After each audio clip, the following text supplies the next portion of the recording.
Nakakita ko ng hapon. Ay, hapon!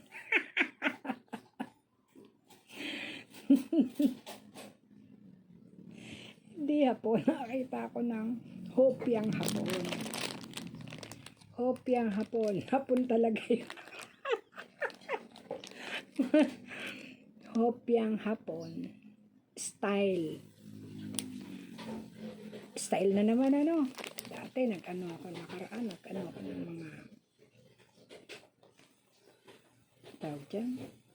Cookies. Ngayon naman, hopya.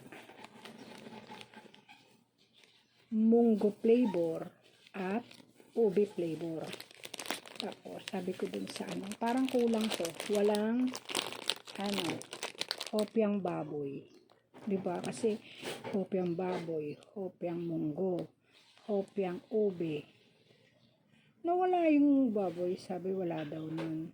O baka lang kako, walang deliver. Hindi, ito lang daw. Pero sa isang box, nakalagay ito. Hopya ube at saka hopyang munggo. Kaya sa hopya hapon style, kung nanonood man kayo, pakikorek ako kung ito nga lang ba talaga yon. Kasi tinanong ko sa nagtitinda kung meron silang hopyang baboy. Kung meron, sana makakita para matikman ko rin. Kung wala, ito na lang. E di, kainin na natin. Ayan, ang klase ng hopyang hapon style. Munggo flavor at ube flavor. Unahin natin tong munggo. Siyempre, pangkaraniwan na yung munggo. Diba? Tsaka ube. E di, siyempre, lasang ube. Ang laman niya, 6. 6.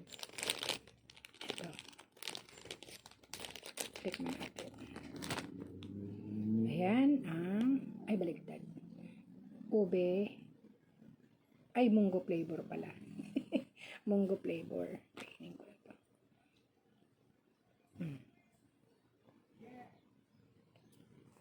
Yan yung ano niya, design.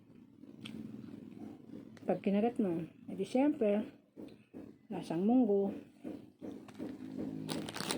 Buksan naman natin ito. Ube flavor. Ube flavor. Ganon din ang style niya. Kagaya ng design niya. Gaya ng munggo. Ngayon, tikman naman natin yung dahil ube siya, edi kulay violet.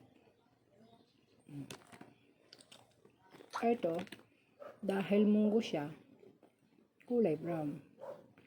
Ito ang munggo flavor at ito ang ube flavor. Parang masarap. Ito siyempre lasang ube. At ito naman, siyempre lasang munggo. Munggo flavor. Yan. Comment kayo anong paborito nyo. Maghahanap tayo ng hopyang baboy niya. Kung meron, no? Tingnan natin kung meron. Comment kayo anong paborito nyo. Thank you for watching. Bye!